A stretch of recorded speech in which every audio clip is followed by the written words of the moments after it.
Hello and welcome to the Grand Touring Motorsports Podcast, Break, Fix, where we're always fixing to break into something motorsports related.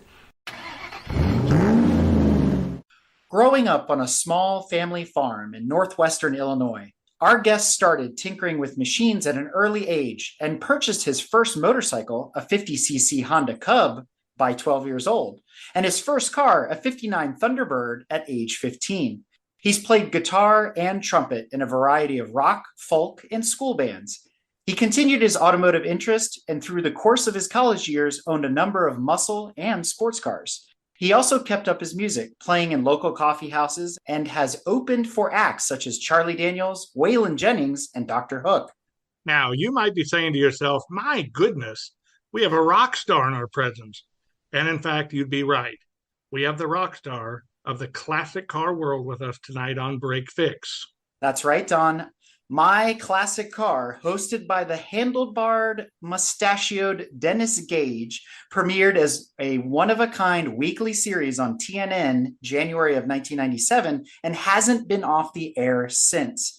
The show captures America's love affair with the automobile, and we're here to capture Dennis's story on this episode. So welcome to Break Fix, Dennis. Hey, man, it's great to be here. And co-hosting with me tonight is Don Weberg from Garage Style Magazine. So welcome back to the show as well. Thank you, Eric. Thanks for having me on board. Dennis, glad to see you again. Glad you made it out here. Yeah, good to be here, Don. So like all good break fix stories, they all start with an origin, a who, a what, where, why, and when. So tell us about Dennis Gage, the petrol head. Well, I started out as a child, kind of went from there. I'm a product of the 60s, grew up in the muscle car era. I think if you were around back then, you couldn't help it. I mean, if you weren't paying attention to cars, I don't know what you were paying attention to. I mean, it was the first time that the big three had ever marketed to youth. They were looking to grow the category and they were looking for a new market segment. The market segment they identified was youth. And then you always have to have a consumer need in that segment. And the need was the need for speed. And so basically they slapped big engines into grocery getter sedans and poof, you had muscle cars. And then they just marketed the living crap out of it. It was the thing. We didn't have the internet. We didn't have cell phones. We didn't have social media. Thank God. What we did have was we had muscle cars. That was the cool thing. I mean, that was the iPhone 14. If you weren't paying attention to that, I just don't know what you were. And, I'm just a small town country boy. We got 3 stations down in the valley, 3 television stations. And there were magazines and really, Hot Rod Magazine and Car and Driver and even the cool like cartoons and kind of the outlandish stuff. And Big Daddy Ed Roth was, coming onto the scene. And so, I mean, it was the thing.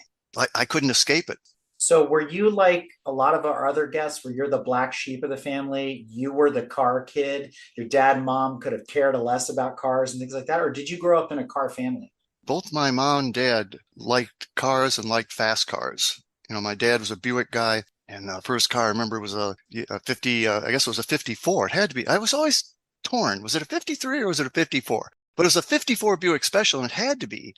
Well, I guess that's not true, actually, because it had a straight 8. So it still could have been a 53. It had the straight 8 engine, which was a lot of engine for that car. And Buicks were always, torque monsters. So the thing was pretty fast. And my mom, too, she always liked fast cars. There wasn't a car hobby back then, per se. Muscle cars kind of started the generation that beget the car hobby. Back then, there were people that drove point A to point B cars, and some people drove luxury cars, and then some people liked fast cars. And that was kind of my parents. But it wasn't like they were big car nuts. They just dug cars that went fast. So Dennis, you mentioned that 53 or 54 Buick Special there, and you said, that it was a torque monster. Kind of reminds me of the new Benzes, right? Everybody says they're torque monsters as well. So was that the car that got you excited about the car world? Is that what lit you up, got you passionate? Or was there something else that was more attractive? That was just my dad's car. It was just pretty fast. What it was it was Madison Avenue. It was marketing. It was crazy colored cars from these cartoon colored cars from Mopar. It was the Ford Mustang and the Mach 1s and the Camaros and stuff. It was really that stuff. The Buick Special with the straight 8 was a fast car and all that, but it was, it was my dad's car, and then they came out with all these cars that were way more hip than that. So it was really that kind of stuff. almost to be cool, you had to kind of be into that scene, especially if you're living in rural northern Illinois, because there weren't a lot of ways to be cool. You know. So in the intro, we talked about your 50cc Honda, right? A lot of us started out with bikes because they were accessible, they were cheap. It was, it was a step up from working on your bicycle, basically. But the Thunderbird at 15 years old, why that? And there's got to be a story there, right? There is, but it's not a well. It's an interesting one. Yeah, actually, that it just was a car I could afford. I wanted a car. I'm only 15 years old, didn't have a license even. But I'd lived in the country. So, I'd been driving since I was 8. And I had actually driving on the roads since I was 12. I had $100. I learned of this 59 T-Bird. So, and I remember buying it. It was like it's a summer evening. We worked our brains off on the farm and everything. So we're finally done working and it's still light out, dusk though. So I go look at this thing and it's like, hey, I had $100 and it was a car. It looked good to me then. I bought the thing, brought it home. The next morning, I looked out the window and I was like, I wonder whose pink car that is out there. Well, it turns out it was mine because Thunderbird in 1959 came in a color called Flamingo, which was a really, really light pink, but it was pink. However, at dusk, it looked white. It looked kind of like an off-white, but it wasn't an off-white. It was actually pink. I learned so much from that car in so many ways. Probably the most important thing was never buy a car at dusk. It's really hard to judge what color it really is. So it wasn't pink for long. I did paint it. And I'm a Thunderbird guy. I've had 7 Thunderbirds. And that was the ugliest body style of all Thunderbirds, the square bird, 58, 9, and 60. But it was a car. And even though it was this kind of big square hulking thing from the outside, it had its own twisted appeal. But the interior was just incredibly cool. Leather, buckets in front, and kind of these formed buckets in back. And as all Thunderbirds, this ridiculously aviation-inspired dash and a 352 engine that has turned out had not seen oil in the top end for who knows how long. When I pulled the valve covers, there was just this black sludge in there, and it wasn't even like oily sludge. You could scrape it off with a putty knife and kind of roll it into a ball. Didn't even get your hands that dirty. And boy, when I pulled the tappets off the rocker shaft, that rocker shaft looked like polished chrome because it had just been, sanded for a long time. I drove that thing like a madman. It was rusted like crazy. I had no idea what I was doing in body work. And I mean, Bondo was what you did, right? I mean, that's what you did. I literally was buying Bondo in 5-gallon buckets. Did you know they sold it in that? They do. Because after a couple of quarts, it was like, I'm going to need more Bondo than this. So it was largely a polymer car by the time I was done with it. And I eventually threw a rod on it. I bought it for 100. I sold it for 25. I did hit a house with it, though. It thing jumped right out in front of me. And I hit it. And this was like 4th of July in like 1967 or something like that, and I didn't have a driver's license. I'm 15 years old, picked up my girlfriend, drove into town and, all the back roads and stuff. And I don't have a license, but the cops all thought I did because I'd been driving so long. So they left me alone. I'd had to change the starter that day. And that is a nightmare in that freaking car because it's got this big, long Bendix and you have to kind of like raise the engine to get it. It's just a nightmare. And when I put it back together, I forgot to hook up the coil wire. So I ground it until the battery was absolutely dead. We drug it around with the truck, to get it started with an automatic transmission. You had to hit 35 miles an hour to get it to turn over. It wasn't like a standard transmission. So we drug it around for a while with the coil wire unhooked, and then we put it on and she did fire up. Battery was so dead that I got into town, parked it on a hill. But when it was time to leave after the 4th of July, it was dead still. So we pushed this thing down the hill and it didn't get it to 35. So it didn't start. So this buddy of mine who gave me the push was driving a 63 Galaxy, 390 Galaxy, pushed to the end of the street. That then became a gravel road out into the country. And so he just, as you did back then, was, hey, I'll give you a push with my car. So he just comes up against it and off we go down this gravel road till we hit 35 miles an hour and boom, she starts up. And I'm like, just rumbling away and stop. And he pulls up alongside me and says, hey, thanks, man. It's really appreciate it. You want to race? And of course. Yeah. He says, yeah. So we're on a gravel road, for God's sake. Hit the accelerators, we're flying down this gravel road. And of course, I had no battery and probably a bad generator. And my headlights were like 2 matches in front. After a little bit, I see him like falling back. I thought, man, this thing's faster than I thought it was. I'm really kicking this guy's butt. Little did I know that he realized that we were coming to a T intersection and I didn't. That T intersection wasn't a complete T because what went straight was somebody's driveway. So, it's like, oh crap, it's a T intersection. So I hit the brakes, which then of course kills the engine, and I have no lights, no power steering. I'm correcting to miss a tree and I missed it. And I'm correcting to miss this massive corner fence post and I missed that. And I'm correcting to miss the house and I didn't miss that. So boom, kind of hit the foundation of the house. And this little old lady comes out, well, it was hard to explain. Let me tell you, it was hard to explain, especially when this buddy of mine then gives us a ride home because it had caved the bumper into the front tire and I couldn't go anywhere, even if I wanted to. We drop off my girlfriend. We go down to the farm and he drops me off and everybody, 4th of July, the whole fam's out on it's like, it's probably 10 o'clock by now and everybody's out on the front porch, on a summer's night. And I get dropped off and then had to explain where the car was. And I had quite a few experiences in that once pink 59 Thunderbird. After all of that reason that car gave you never to buy a car again. I mean, really. Not only did you continue buying cars, you proved you fell in love with cars and you continued to buy Thunderbirds. I did. I really did. Like I said, I've had a 59, 63, 64, actually a suicide door 67, 4-door 67. That's the one I most recently got rid of. Had a 94 and I've got an 02, still have an 02 now. Yeah, I don't know. I mean, that didn't sour me on cars. It kind of soured me on drag racing on gravel roads. And I don't think I've ever done that again, but I did keep doing the car thing. Well, it's kind of funny you told that story because normally we ask the race car drivers, what's your biggest oops moment or code brown moment? So you answered that question. Oh, yeah. It does lead us into another pit stop question, which will foreshadow a later part of the conversation.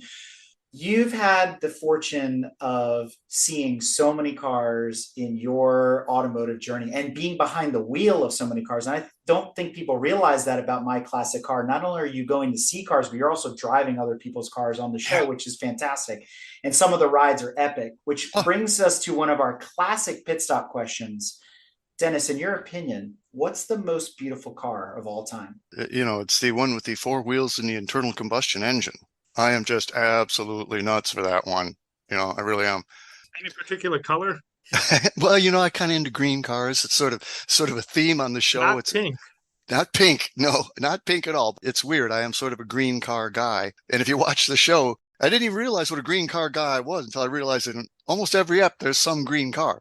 And not every green, by the way, but I do kind of gravitate toward green cars. I don't know why. And I had a green E-Type coupe in that weird, it wasn't British racing green. Everybody's like, I love Jag. Well, of course, it's British racing green. Well, no, it wasn't. They did one other green, which was called Willow green, which is a real pale. It's pastel. Yeah, kind of. You know what it is? You know what Wedgwood blue is? In fact, they do a Wedgwood blue, but Wedgwood is the China that's got all this ornate stuff on it, but it's this kind of baby blue. And it was like if Wedgwood did a green, it would be that. And in fact, as it turns out, I learned later, Wedgwood does do a green, and it's almost exactly that color. It's a very light green, and it is truly a love it or hate it color.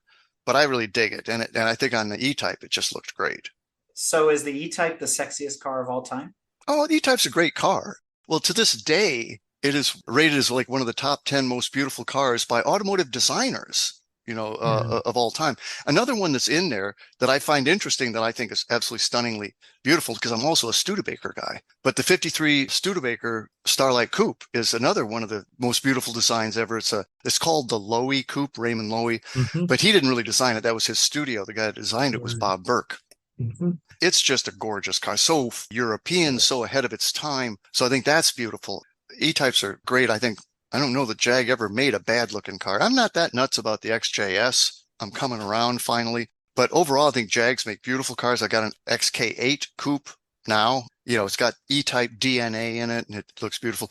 A car that I lust after, oddly enough, these days for some odd reason. I want an Aston Martin Rapide, which is the 4-door Aston Martin. What are you thinking?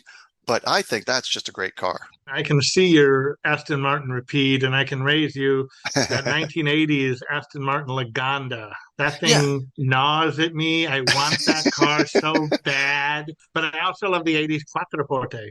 Yeah, I think that's nice. I think that's nice too. I love cars that say, I'm going to give you trouble, boy. I'm going to give you trouble. I love cars like that. I do. I really do. You know what I like about the Rapide, though? You see that car, and if you don't know it, you're not quite sure. Is this a coupe? Is it a sedan? What is this? Exactly. And it that's hides it. The other car, and I have one, the other car that is like that is the 2006 Mercedes CLS. The teardrop, and that was the first generation of that car. And that's another one. Mercedes actually called it a four-door coupe, which is like a contradiction in terms, but it's just freaking gorgeous. Yeah, BMW had one too, didn't they? Yeah, they did it. The 6 Series. Was it 6 or was it 1? They have one now that kind of looks like it's in the 8 Series, but is it the 8? Yeah. VW made one in that teardrop shape. Yeah. Audi did, but nobody did it like the first gen CLS. That's a killer car. The thing is, great grand touring. I've driven that a couple times out to Colorado. It's just a wonderful grand touring car.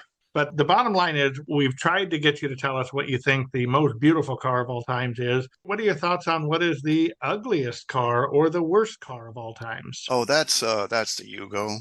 Oh, a new answer. How could that have not been the answer for everybody? I mean, I think because my show's known, I've done this now. This is a production for the 28th year. I've been absolutely Cuda Camaro Mustanged to death. And not that I don't love all those cars, and I've owned all those cars, but you just can't. For 28 years, you can't do that. My show's become known for kind of off the beaten path, oddball. Boy, I forgot they made that, or I never knew they made that, or, oh yeah, isn't that interesting? I always say that, there's something in virtually every car that I find interesting, except for the Yugo. And I'm sure it's there. I just have not found it yet. It's got to be there, but I certainly haven't found it. Well, Dennis, let's get back to your origin story a little bit here. So you went to school in North Central College in Naperville, Illinois, where you majored in both chemistry and physics. And then you went on to the University of Idaho, where you got a PhD in chemistry. But here we are talking about cars. So how did this all play out? Take us on this journey from chemistry and physics to the automotive world. I'm basically the most needlessly overeducated person in television. Well, I was always a car guy. I was good at chemistry and physics in high school and definitely knew I didn't want to stay on the farm. So I went to college, which was, kind of the first generation to do that in my family. And in fact, I did major in chemistry and physics. I started with a triple major. I was actually chemistry, physics, and mathematics initially. Wow. But this was like the early 70s. And I always say I had a great time back then, near as I can remember, because it was, let me tell you, it was pretty mind melting. At that time, I was driving a 67 GTO convertible. And I was also, I was playing in bands and I was playing in coffee house circuit and stuff like that because I was still doing all that. And after 2 years, it suddenly occurred to me I was doing all this stuff academically, but I had really no idea what a chemist, a physicist, or a mathematician actually did. Near as I could tell, they went to class 3 days a week and did 2 labs a week. My dad's a farmer. It's not like, he'd come home at the end of the day and I'd say, so Dad, how are things in the laboratory? So I had no frame of reference. And so what I did was I quit college, went out and got a job as a technician in a lab at Amoco Chemicals, because Naperville at the time, and I think maybe still is, R&D headquarters for Amoco. And it's a huge complex and stuff. So it's like I was able to get a job.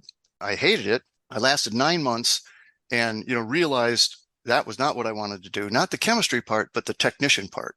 I wanted to be in a position where, I was calling the shots and not just executing somebody else's ideas. So fortunately, I had still done a night course or 2 during that 9 months time. I quit Amoco and I went back to North Central and then just white lighted the thing. It was just insane. And the other thing, I had this epiphany at the time. I had suddenly, and I don't even know why or how, but I had suddenly learned how to learn. It's an interesting thing, and it's a very special thing. But at that point, it was like I had figured out how to learn, and I could learn anything. I dropped the math major, slack dog that I am, and just went with chemistry and physics. I still finished in 4 years elapsed time, even taking that 9 months off. I still did it in 4 years elapsed time. I 4-0'd the last 2 years, did this quantum physics research, got American Chemical Society awards for it. And I was supposed to go right on University of Wisconsin in theoretical physics, which was what my major professor was kind of into. But man, was I crispy at that point. I was just fried. And again, remember, this is still the early 70s. So, there was also all the other extracurricular activities that were going on. I just wasn't sure I could do this grad school thing right away. I was just really, really fried. Some friends and I went into Chicago for an Eagles concert near the end of my senior year. And Eagles were great. These guys are still touring. They'll be coming out in walkers someday. Welcome to the Hotel California. But we had like third row seats. And this was before everything was like crazy. So you go to the auditorium in Chicago. I mean, I saw Springsteen there, Tull, in a 5,000 seat auditorium. My God, So in the third row, but it was the warm-up band, which was a band called Fool's Gold. I don't know whatever happened to them, but they had a pedal steel guitar player. And I'm like sitting in front of this guy, and this guy blew me away. I didn't know what this thing was. It's just like, oh my God, that thing's amazing. I got to get me one of those.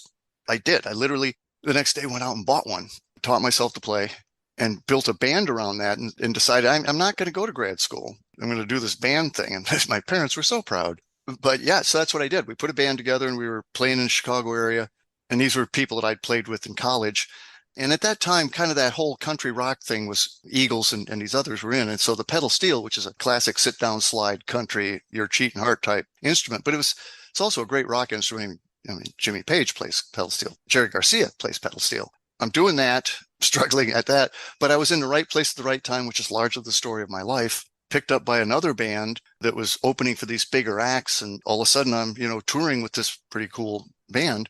It was pretty clear early on that was going to shorten my life expectancy. Because, we're touring and that's great. But when we're not touring, we're back in Chicago and we're the house band at a strip club on Rush Street, back when Rush Street was wide open in Chicago. And the band that I left, interestingly enough, went on to be a pretty big band. They merged with another band out of Chicago, and it became a band called Jumpin' the Saddle, which in the 80s had a pretty big kind of novelty hit, the Curly Shuffle. And they actually became pretty big. I was down probably near the end of my second year with the band. I was down in Selma, Alabama.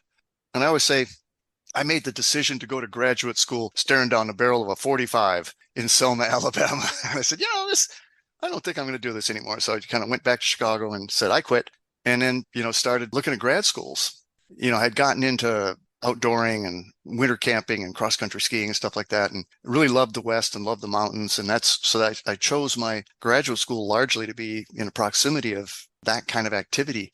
Always say that I did was I went out and climbed almost every peak in the Pacific Northwest, a lot of them in winter, and got a PhD on the side. So I'm out there. Every time I wasn't in the lab, I was in the mountains. I was doing some spectroscopic research, and it was okay. It was going to probably get me out of there. But I happened to be out there when Mount St. Helens erupted. Again, right place at the right time, And I had been dorking around with this esoteric, obscure laser technique just because it was cool. It had this big honking laser on it. Nobody knew what to do with it or anything about it, but I was fascinated by it. So I'd been playing with this thing. And then it turned out to be the only way to do a particular analysis, to analyze that ash for the crystalline silica content, which was the thing that was dangerous to humans because you could inhale it and it could cause this respiratory fibrosis called silicosis. But it was only crystalline, not the amorphous stuff. And, how do you tell them apart? Well, you can tell them apart with that weirdo laser thing that I developed. And so that gave me national recognition, got me a PhD. And literally, my PhD project fell from the sky. It literally fell from the sky in the form of volcanic ash. That whole scene, being out there when that happened, was one of the weirdest scenes of my life. Just how strange it was to be around How often do you have a volcano erupt just when you want it? Show of hands. How many people? Show of hands. Just you, Dennis. Just me. Exactly. I'm always the only hand in the room. That was the moonshot for me to get me the PhD. And then you found your way back to the Midwest and landed a job at Procter & Gamble? Kind of, okay, I guess I need to get a job now, and was interviewing and at different places, at conferences and stuff, and took an interview with Procter & Gamble just actually for practice. I'm like, Procter & Gamble, they make soap, right? It was the best interview I ever did. I mean, they blew me away. It's an amazing company, and one that really is science-based and supports, hires a lot of PhDs, and particularly analytical PhDs, which is what I was. There's a hierarchy in every company. In Dow, it's the organic guys. In 3M, it's the inorganic guys. P&G, oddly enough, it was the analytical guys. I took a job there. That turned out to be great. I was there for a decade. I got a few patents there, and I developed several products there, and had a great experience. And I'm still playing with cars. I had the E-Type before I left for grad school because I was driving that E-Type when I was in the bands. So I'm driving an E-Type. I'm playing in bands and everything. When you go to grad school, you don't drive an E-Type because you're broke and everything else. So I drove from Chicago. I drove out to the farm, put the E-Type in the barn, and my dad gave me his 1970 Ford Maverick, which he had bought new because of the advertising. And the advertising was the only car in America under $2,000. And he bought the absolute base Maverick. It had this molded vinyl on the floor that looked like carpet. It was just lumpy vinyl, and he had it for 8 years and never ever washed it in northern Illinois where they salt roads like crazy. So it was pretty rotted out and everything, but loaded all my earthly possessions into it and took off for Moscow, Idaho. And it was like, it looked like, well, the first thing you know, old Jed's a millionaire. It's so full of crap. It was down on the tires and everything, but I got out there. And so once I got back out of grad school and everything, I got, back playing with cars, picked up another T-Bird and the like. I was still doing all that. And then was, made an offer I couldn't refuse to go to a Bristol-Myers company. And I was a director of global product development for a Bristol-Myers company for 5 years and traveled all over the world. I was like a lot in Asia, South America, Europe, and was doing all that. And it was just really a weird chance meeting with this guy that turned out to be my business partner for about 15 years to do this local commercial. It was one of those things. There was just a bizarre meeting, but every step that led to it had to happen for the next one to happen. Because it all had dated back to when I left Cincinnati and P&G and went there. My eldest daughter was like in first grade. She's, first semester of first grade. And you wouldn't think you'd have deep-rooted friendships and have trouble leaving, but she did. And so they're kind of having trouble adapting and all that. And I had another daughter just a little younger than her. And, I was looking for something to grow their self-confidence and poise and stuff. And so I thought, I'm going to put them in modeling school. Not that I ever want them to model, even though they're really cute, but, just for the poise and self-confidence and stuff. And so I was interviewing modeling schools in Evansville, Indiana, and believe it or not, at the time there were 3. And I went to one of them. They go, hey, okay, this is what we do. And your kid's really cute. And whether you use us or not, we're about to shoot our head book for this year. I mean, we'll shoot your kids and put them in there, whether you use it or not, they're at least in the head book. I said, okay. And they said, you've got kind of an interesting look. I was even doing handlebar mustache then. I was actually born with it. You should see the baby pictures. They're hilarious. We don't get many adult models and stuff and, interesting look. And I'm thinking, way to get another $40 out of me. But I was sufficiently vain that I said, yeah, okay, sure. So, I was shot and then forgot about it. And then 2 years later, I get this call and I'm the director of global product development. I got a good day job, Bristol-Myers Squibb, good day job. But I get a call from this modeling agency, which I completely forgot about because I never did do that with kids. I did something else that worked out better and yada, yada. And I said, hey, there's the local guy doing commercials here. He's casting a commercial and he needs somebody who looks like a turn of the century scholar. Well, who but me? It looks like a turn of the century scholar. He saw your picture and would you be interested in it? It pays $25. I'm like, whoa, somebody stop me, $25. But I said, yeah, sure. What the heck? Again, I got a good day job. Okay, I'm going to do it. We're going to meet at this old library and stuff. And I was at the theater department, getting fitted for this waistcoat and everything. They had like one turn of the century outfit. It fit me off the rack like it was tailor made. And I looked fabulous. The guy that produced the commercial comes in and we're chatting, as I'm getting pinned and fitted and all that. We'll meet Wednesday night. Yeah, he's chatting me up and stuff. And as we're walking out, suddenly the conversation turns to cars. You're into cars or something. And we're walking out. And at the time my daily driver was an SHO, Yamaha powered. I've had 4 of those, by the way. They're unbelievable. And I was driving an SHO and he said, you into cars? Oh yeah, I'm driving an SHO right now. You ever seen the engine? It even looks scary, so we're standing there and pop the hood and it is a beautiful engine. My God, the thing looks great. And we're chatting and he goes, by any chance are you into classic cars? I said, well, yeah, I just sold a 64 T-Bird. Why do you ask that? I mean, did you see me driving around or something? He goes, no, it's just, so here's the thing. He says, I got this idea for a show. I'm doing these commercials. I quit my job, the local TV station, to start this company. And I'm just doing the commercials to pay the bills because I quit the job because there's this show I want to do. And it's about classic cars and looked all over the country for a host. And, I can find all these TV guys that don't know anything about cars or all these car guys who can't string 3 words together into a sentence. He says, you seem to know a lot about cars. You're kind of a character. That's a hell of a mustache. If we get through this commercial, would you want to do a camera test to see if that worked out? And I was like, yeah, again, sure. What the heck? I got a good day job. Whatever. The commercial went well and was actually won a few awards and stuff like that. It was pretty cool. We went and did this camera test. He said, do you know anybody with a car? And I knew a guy, a dentist that I happened to know he had a 68 Shelby and he'd had it like from new. I call him up and said, hey, Dan, would you mind if we came over and I interviewed you on camera? So that's what we did. And this was like 1995. and just went over, had no freaking idea what I was doing. And in his garage, we threw it up and, put a mic on each of us, and we did it. It was like, okay, that looks good.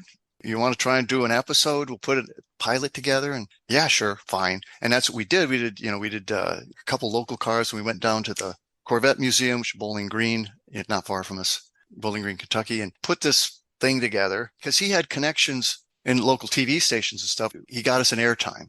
We had a Saturday, this was July 24th and 25th, Saturday and Sunday, on 2 different stations. I'd spent 10 years at Procter & Gamble, and they're total market research geeks. I thought, we ought to try and get some response, some reaction. It'd be great if we could pull a focus group together. How would you do that? Well, maybe we could put a number on the screen, and we borrowed the 800 number of the station, and we put that on, and the thing aired. We were kind of waiting in case somebody might call. I was hoping to get 10 people that might call. We could put a focus group together. Sounds like social media, Dennis. Prior to the time. The thing airs, the phones light up. We got over 300 calls that, shut down the system. And I had put together, because I'm a market research geek, I'd put together this whole questionnaire. So we got demographics, and we had direct questions. We had voluntaries, everything Procter & Gamble geek would do. People they just freaking loved it.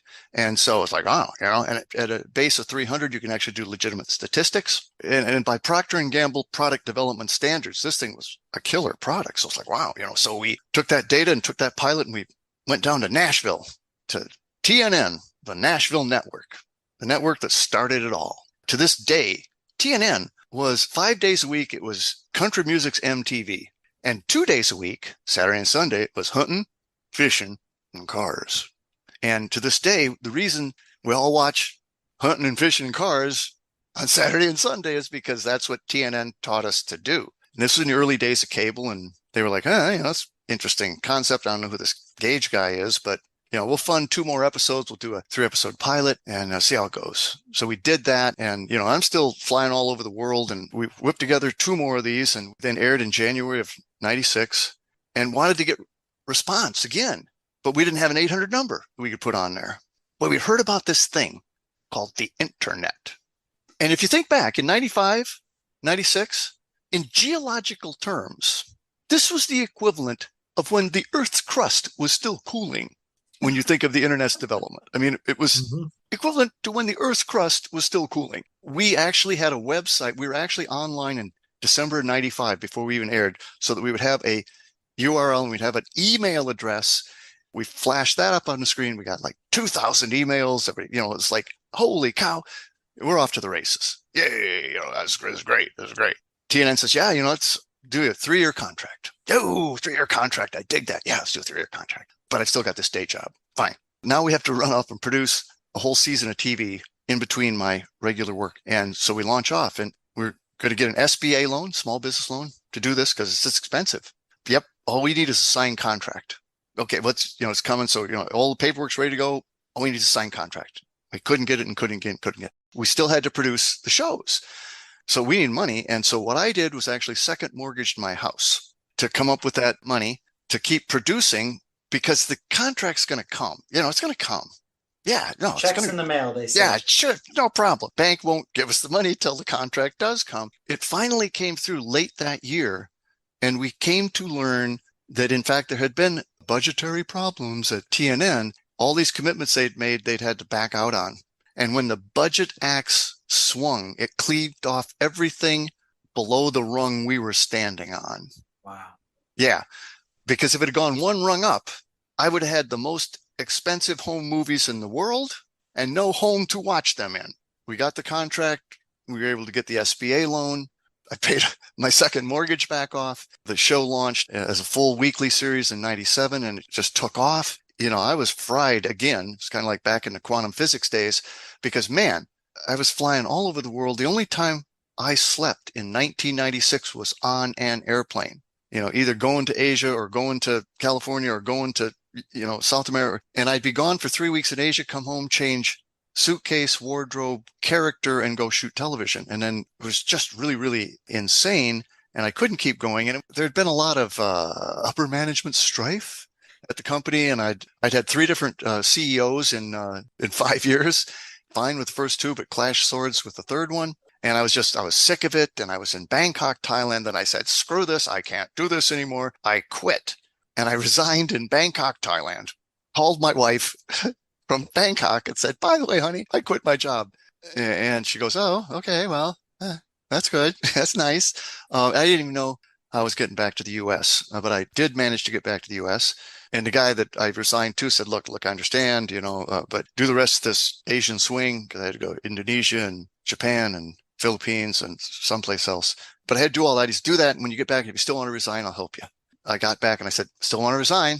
I worked it out and it worked out amicably, actually in my favor. I figured, if this doesn't work, I'll just go back to R&D. I got a good rep, but it worked. And I never looked back. So I got to hand it to you. As a storyteller myself, I'm not normally one to be caught off guard by another storyteller. Usually by now I'm kind of yawning, wondering when the hell is this guy going to shut up? But no, with you, it's something different. I actually enjoy listening, and I'll tell you something. You're too kind. No, seriously, you're too kind. No, but and Eric, if you'll indulge me here for a moment, okay? Certainly. I don't remember where you and I met. I know somebody introed us, and I interviewed you, and it was probably for Garage Style, but I really, really don't remember what it was for. But I remember hearing you in that interview and you talking about the second mortgage on the house, meeting the guy and setting things up with TNN and the second rung. You were standing on that rung when the axe swung. I remember those sound bites. I really do. But as a guy who came into the scene with Garage Style, just speaking selfishly here real quick, the end goal for me was always TV. And I think I talked to you about that a little bit, because as much as a magazine can do, a motion picture does much better. And I got to tell you, you, out of the Jay Leno's, out of everybody else that I've worked with, met, you were the one who inspired me the most, because you were the most down to earth. Yeah. You got a big brain up there. Okay. But aside from that, you took it to a normal level. That had nothing to do more or less with your big brain. It was your big ambition. It wasn't even a goal. This for you, like that volcano going off, right? And there you are with your laser. It just worked. And you knew how to take that football and run it into the end zone, if that makes any sense at all. And that has always been big with me. That really, really has. I thought, if Dennis can do it, there's a way to do this. And I'll tell you, the one soundbite that really kicks my turbo is when you say you met up with the guy who had the Shelby. You just mic'd up and did it. You just mic'd up and did it, and you put it out there. And that to me is the one that's like, see, go do it. It's brilliant. Well, let me tell you a little bit more about that, because it's funny. This was never a dream or a goal or anything. I mean, it's just I fell into it. It's what I've done most of my life, just fall into things. I do something until I've got it all figured out. And it's like, gee, I'm not learning. I'm not growing anywhere. Oh, that looks interesting. And then I'll take a 90-degree turn and go do something completely different. Fortunately, that hasn't happened here. I mean, usually in a decade or so, I get kind of maxed out and I'll just do something completely different. I'm still doing this. But the funny thing, taking off what you said, was part of it is just what you see is what you get with me. Mm-hmm. I'm the same on camera as I am off camera. This is all I know how to be. Take it or leave it. And I'm just lucky that who I am appears to work. Mm-hmm. But we recently, because, doing this for over a quarter of a century, and back in the days of videotape, you amass a boatload of videotapes. I mean, like thousands and thousands of videotapes.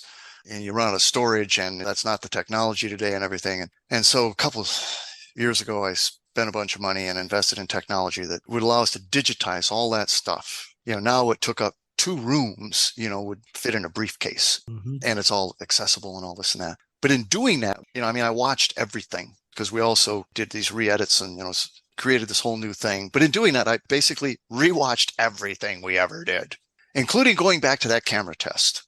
And I watched that, and I was sitting there going, oh, wow, that was pretty good. Wow, I didn't know what I was doing. I was pretty good at that. Wow. And then it hit me. I'm exactly the same. I never got any better. That was it. Still me. That was it. I was exactly the same then as I am now. That's all I got. It wasn't any grand plan or anything. It's just, that's who I am. And I'm fairly pretty consistent. You could actually slot that thing in with one of the shows now. And other than the stash isn't white and I was wearing a floppy hat, it would fit. I never got any better. What are you going to do? Speaking kind of selfishly here and just mining from the expert a little bit, how do you construct an episode? watching your shows, you're right. They are very much the same. And kind of studying up a little bit for tonight, I watched a couple of episodes just to sort of bone up on the show a little bit, see where you've been, what you've done.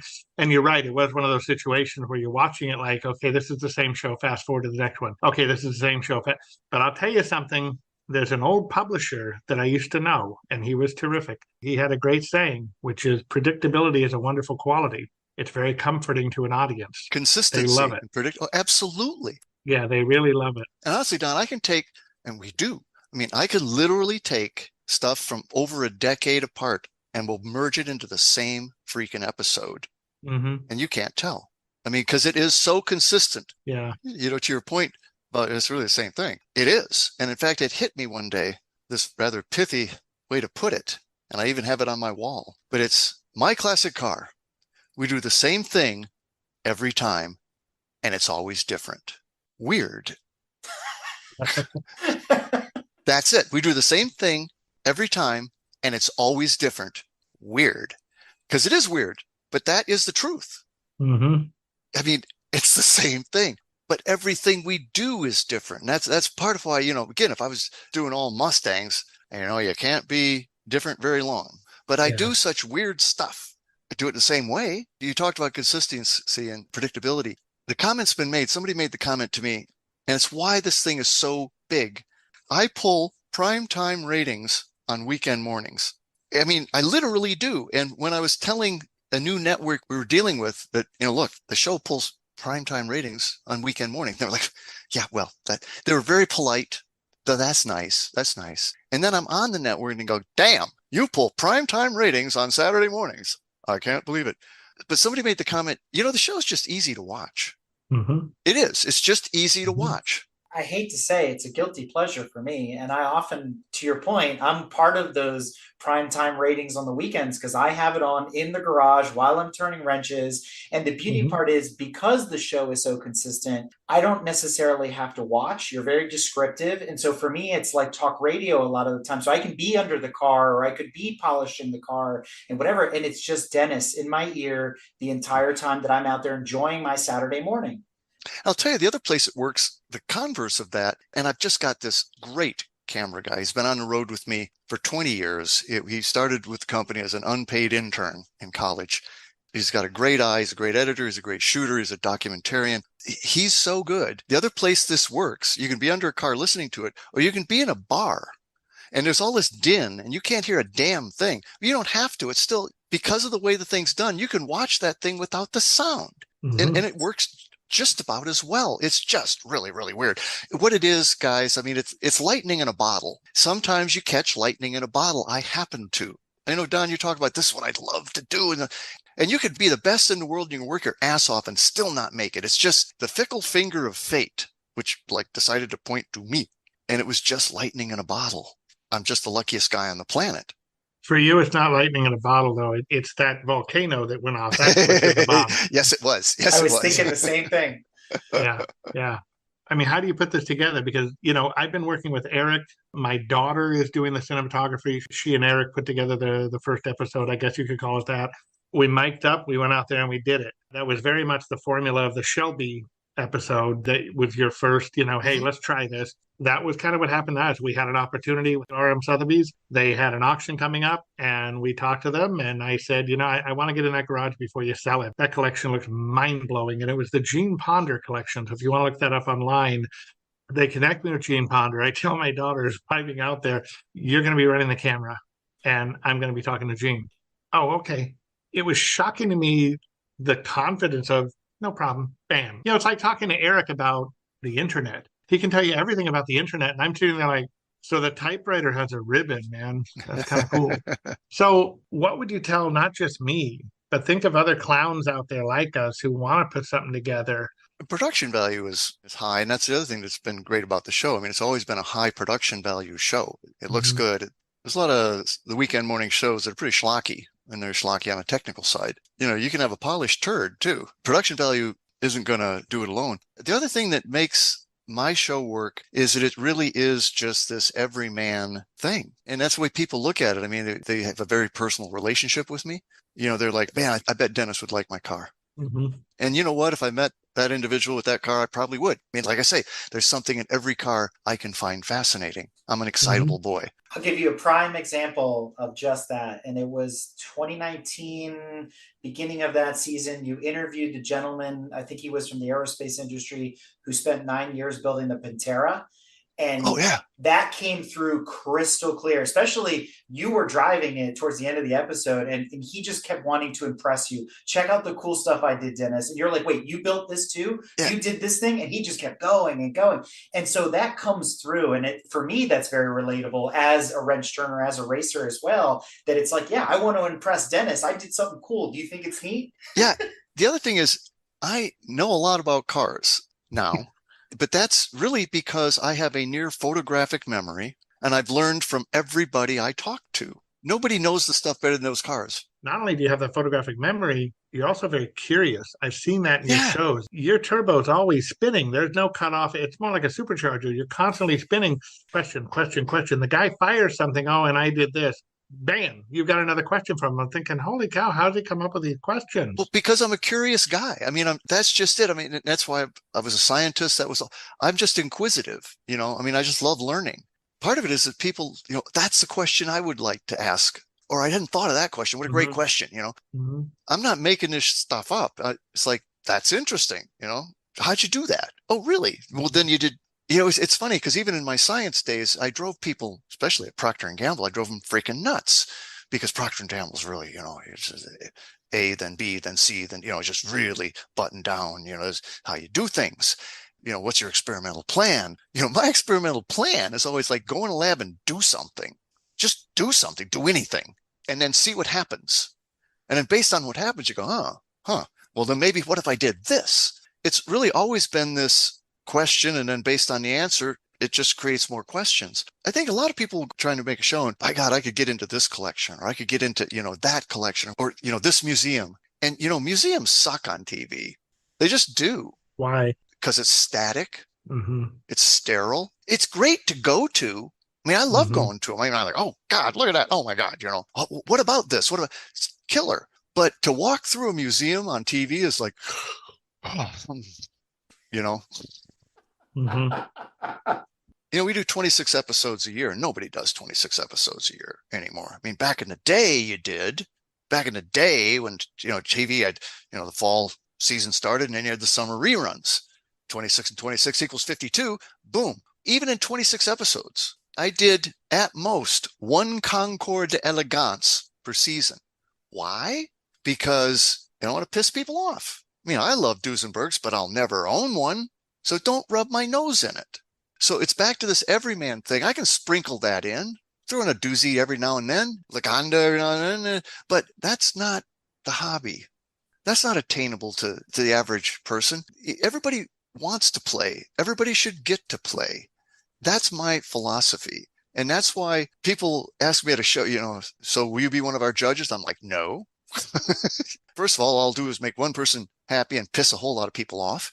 And then secondly, I'm not an authority. I've worked really, really hard to never put myself in the position of an authority. I am the ultimate enthusiast. And the authority is the person that owns that car. And I'm going to learn from that person. I'm not an authority. I'm not worthy to judge anybody else's car. I'll pick a car at your show. I'll pick a car that I like, but I'll guarantee it's going to be weird. It'll be a car that probably hasn't won many awards in the past. There you go. It ain't that. But it could be a Kaiser Manhattan.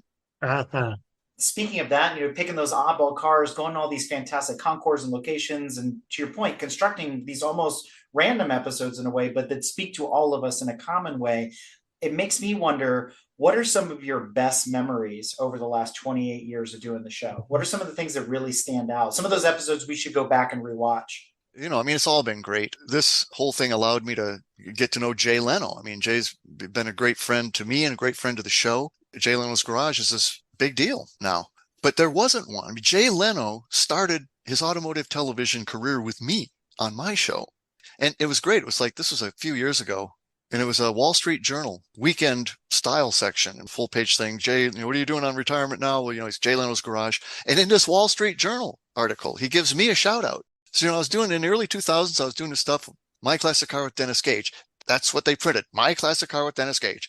it was a lot of fun and everything. And when you look back at those, we still air the shit out of those shows, pardon my French.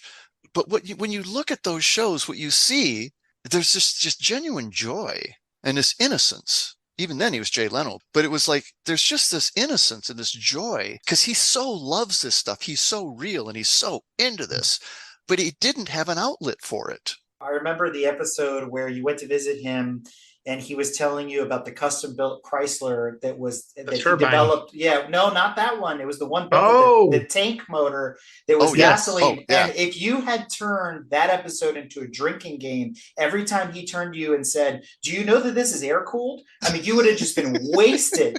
But he was so excited to just keep relating to you that, do you realize this is air cooled? He is, and you look at, because these things, Eric, these things were shot like 20 years ago. They span a period of about 10 years, but starting 20 years ago. And you just see this joy and I mean, again, I love Jay to death. He's just a great guy, but you just see this joy to share this stuff with me and therefore with everybody. And he's a freaking automotive encyclopedia. He has almost a savant-like knowledge. It's like weird. Great memories. I mean, just the times I spent with Jay have always been fun. Because the other thing was he always, from the first time it was like the Shelby, we just kind of put mics on and did it.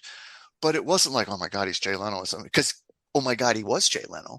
We were just like peers. And I was never intimidated for some odd reason. We had fun. He let me drive everything. He started it all. I'm there early on in the show's life. And when I go out to do Jay Leno, that whole story is funny too. But he's got a Duesenberg. This is really early in his collecting and stuff. And he had a Duesenberg. He had actually a couple of them by then. But so we're taking out the first Duesenberg he ever had, and we're driving this thing out on the Golden State Freeway. And Jay looks over and he goes, "You want to drive it?" And I'm like, this car's worth more than I am. But what are you going to say?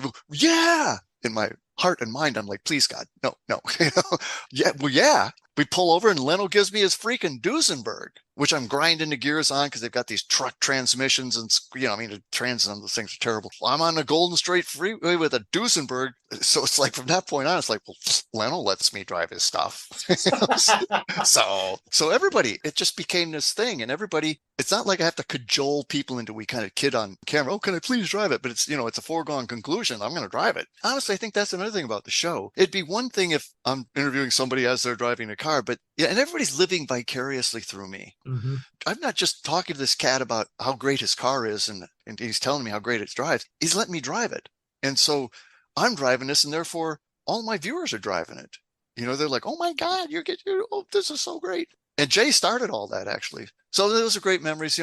Things like driving the GT40 that took the checkered flag at Le Mans in '66. That was pretty cool. Not Ken Miles, the one that actually took the flag, not the guy that really won. This was Bruce McLaren and Chris Amon, the number 2 car. That was pretty cool. Actually, the very first shoot, the early on, we did this 427 Comp Cobra. I'd never been around one of those things. And, this is like the first freaking episode of the show. And I'm down in Florida and we're roaring around the track and on this 427 Comp Cobra, thunderously loud and on retread tires that had been on for 20 years and could have been killed. But at the end of it, it was just like, oh my God, this was an incredible experience. So that was cool. I've been up in stunt planes. People let me do crazy stuff anymore. So, I've had, what are the greatest memories? Oh, pretty much all of them. Pretty much all of them.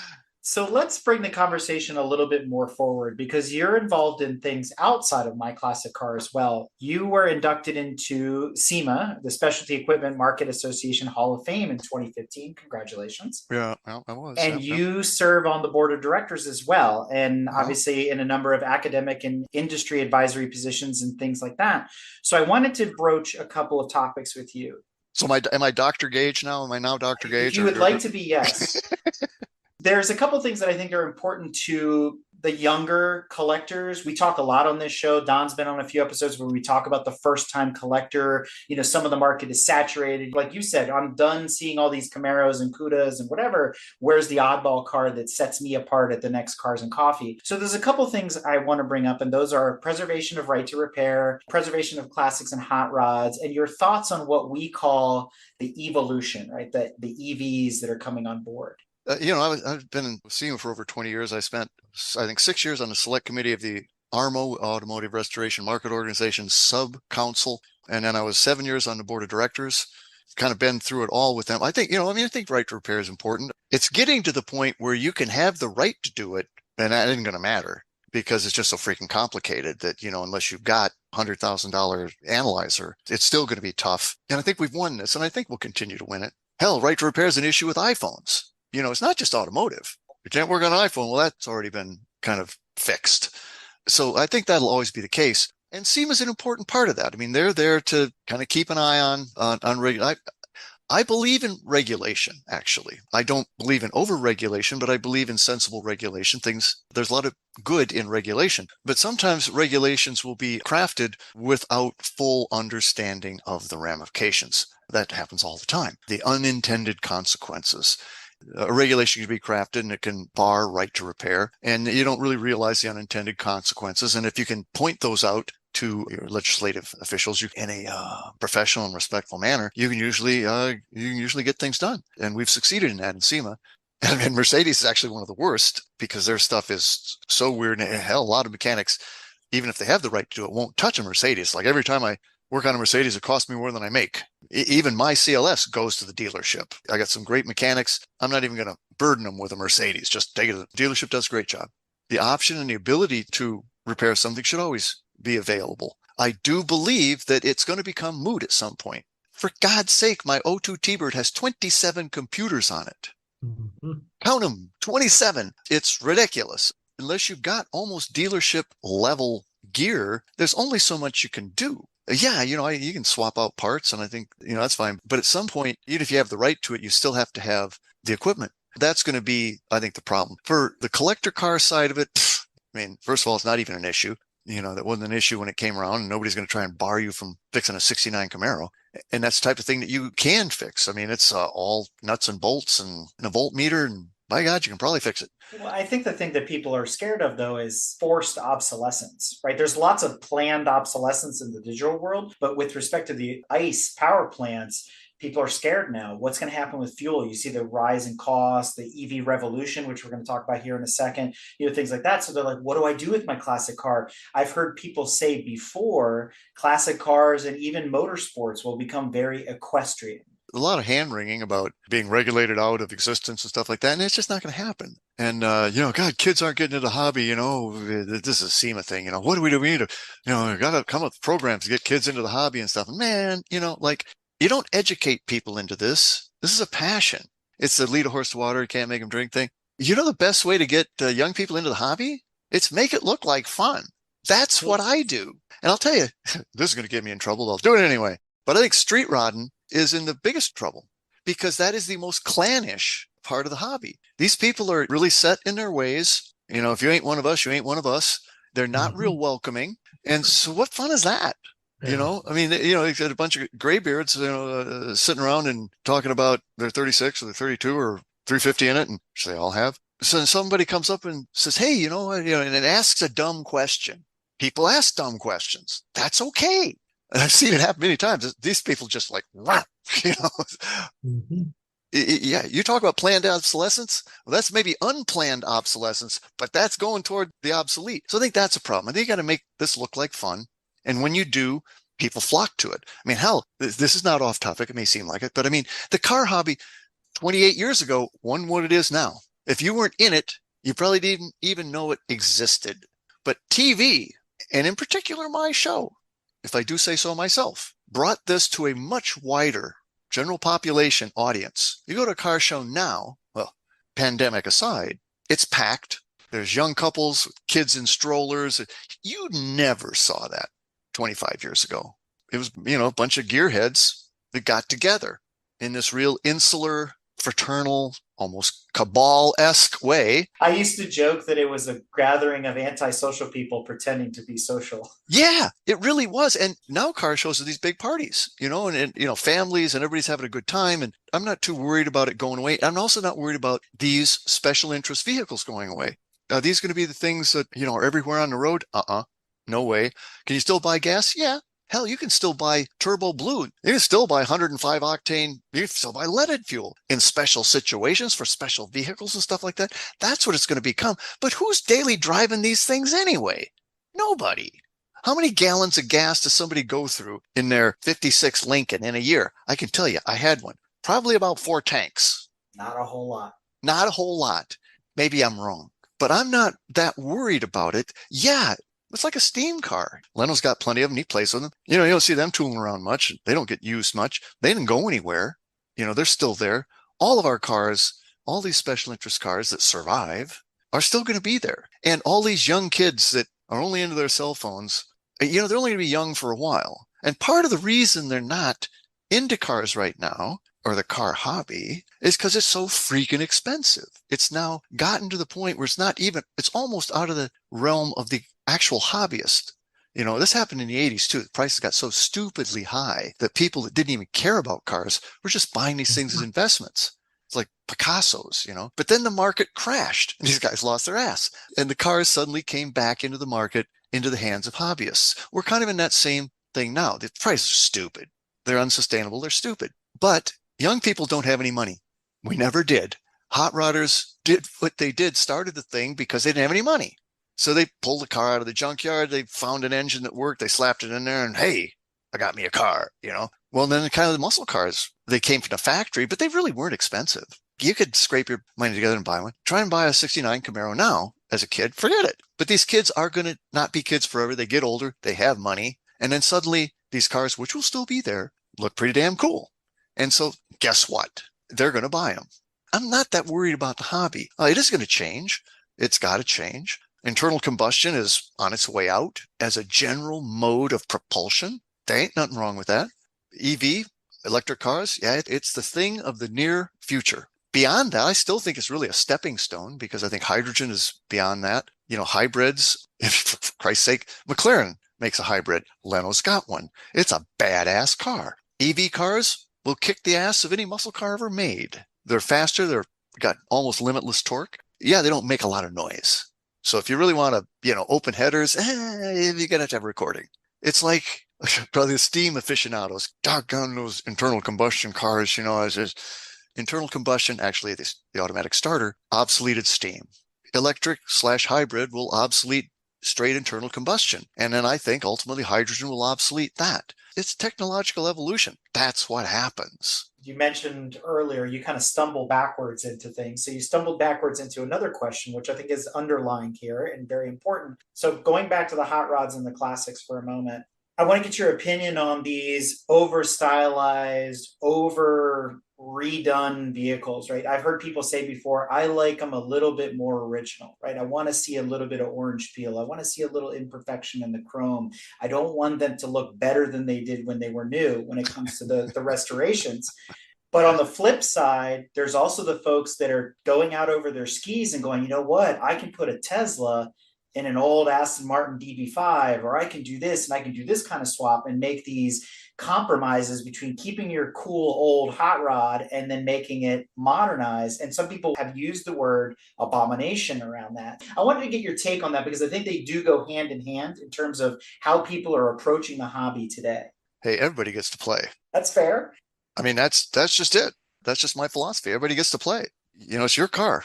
You want to do that? Do it. If you want it original, do that. I guess what's your preference, Dennis? If you had to pick a lane or you don't have one? It all depends. They're only original once. So that's true. They're only original once. You want it restored, and you can pay people a boatload of money to take a car, do a factory accurate restoration with all the flaws that came from the factory. I know somebody that did that on a 427 Corvette, 67 427. This was 28 years ago, spent like $100,000 when nobody spent that to have this thing taken back and poorly painted, orange peel and all, miss the stuff under the sills because they didn't get there, misfit the doors because they were misfit. And this was a real ace that was doing this. I mean, this is a guy that's about as big a name as there is in Corvettes, also about as obsessive as it gets. And this guy, did all this research and, came to the conclusion that the guy that painted it in the factory was left-handed. And so he painted it left-handed. So, I mean, you can do that. That's what you want. Fine. It's your money. Got a big YouTube channel and everything's up there, 1,000 or so videos, 28 years worth of stuff. And people comment on, yeah, geez, those are the most hideous wheels on that car. And I'm like, hey, it's his car. He gets to pick. Beauty's in the eye of the beholder. Street rodders, well, they cut up these cars. Well, that's what I do. Everybody gets to play. I'm not going to pass judgment. I may think that's a good execution. I may think it's not a good execution. That's not me to say. It's your car. What do you want to do? Speaking about your car, when does Dennis Gage drive every day? What's he got in the garage? What's your garage like? Well, it's not like it used to be. I used to have a kind of a stupid number of cars. And I tell you, I mean, I love them. I mean, it's beautiful. I've got to have one of those. Oh, geez, I'd go get it. I travel a lot. I fly about 100,000 miles a year. I'm gone a lot. You can't just let them sit. They will return to the earth on their own. Cars just go to hell sitting, especially old cars. If you watch the original version of the show, there was always this, this garage segment, kind of our product segment. We'd have somebody in National Parts Depot and they'd talk about this or that. And it was always shot in this garage setting. But that set was that's really my shop. It was my barn. We do 26 episodes, but we shot all of those segments in 1 week's time in October every year. That's where all my cars and my motorcycles and stuff were. So every year I had to spend 2 weeks moving out all these damn cars and cleaning the place back to the walls and turning it into a television studio, 10,000 watts of lights. But I had to find places for all these cars to live for 2 or 3 weeks till I could put them back in there. When I realized that the last time I had started this particular car was the previous year to get it the hell out of the way, then I knew that I had too many cars and they should be in somebody else's hands. 56 Lincoln Premier, a 63 Studebaker GT Hawk, a 63 Falcon Convertible, 260 V8, a 63 T-Bird, 67 GTO. Did I mention a 67? Yeah, 67 Suicide Door. That was the last. I sold that about 9 months ago. So really all of my 50s, 60s cars are gone now and they're in better hands. I loved them and I've had a great time with them, but I just couldn't use them enough. I was hurting them by letting them sit. That's just wrong.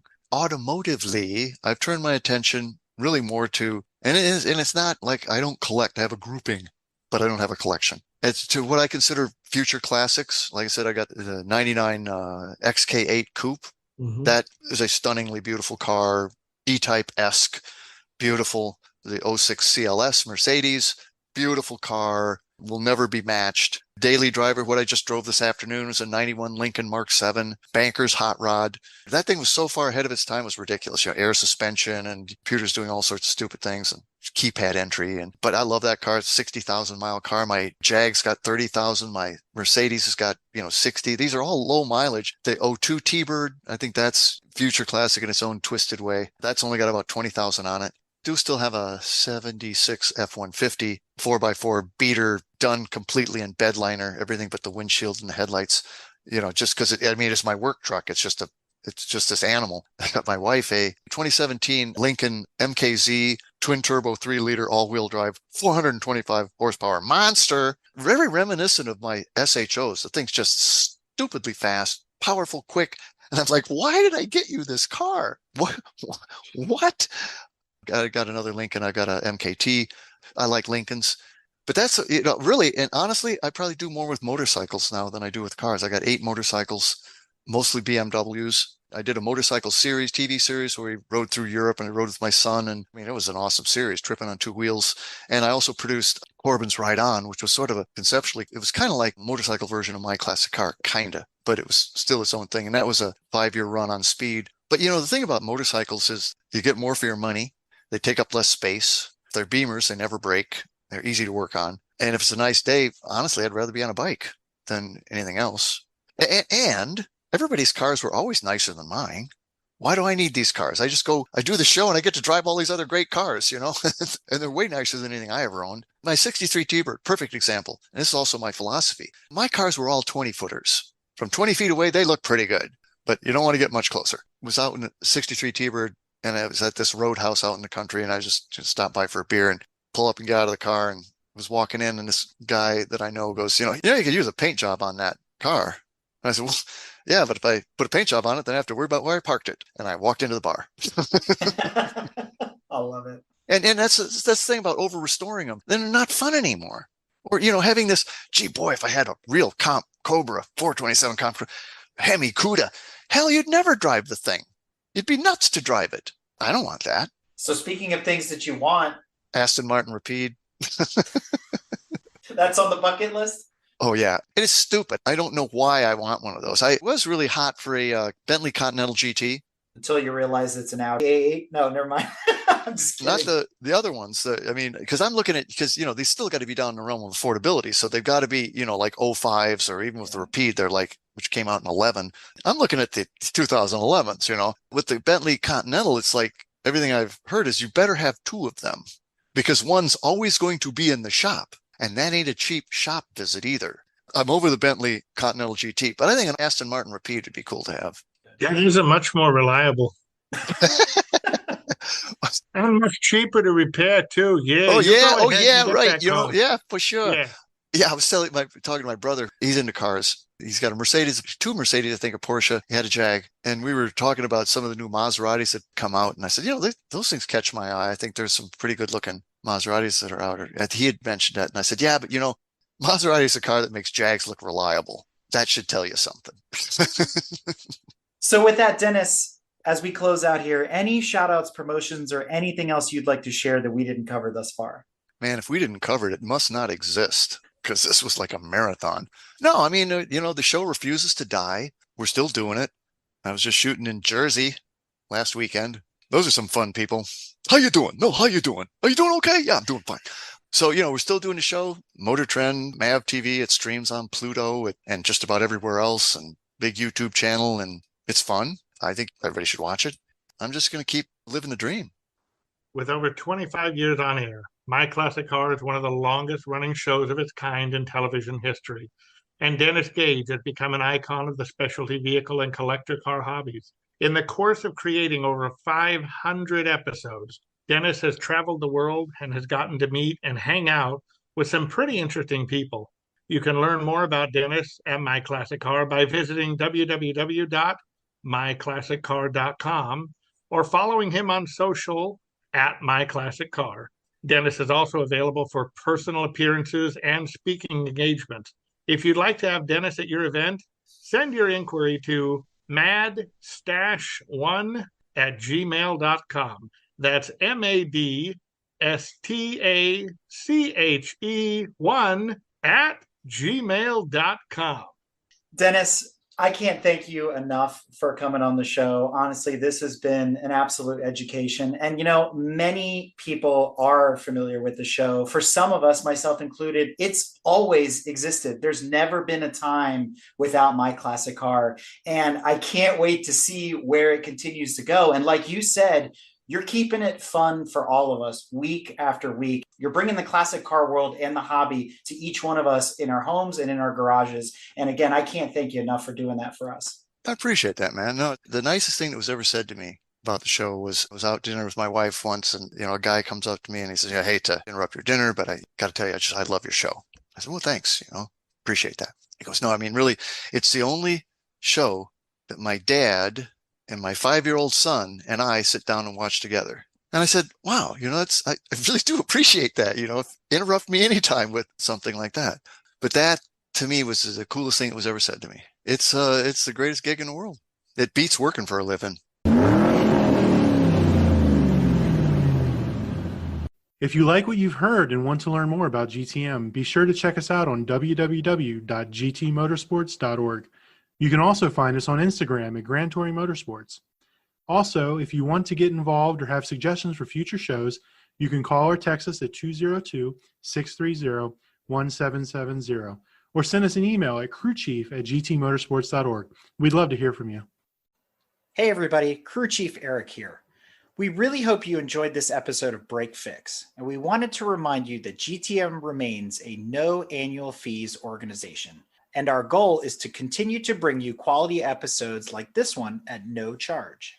As a loyal listener, please consider subscribing to our Patreon for bonus and behind-the-scenes content, extra goodies, and GTM swag. For as little as $2.50 a month, you can keep our developers, writers, editors, casters, and other volunteers fed on their strict diet of Fig Newtons, gummy bears, and Monster. Consider signing up for Patreon today at www.patreon.com/GT Motorsports. And remember, without fans, supporters, and members like you, none of this would be possible.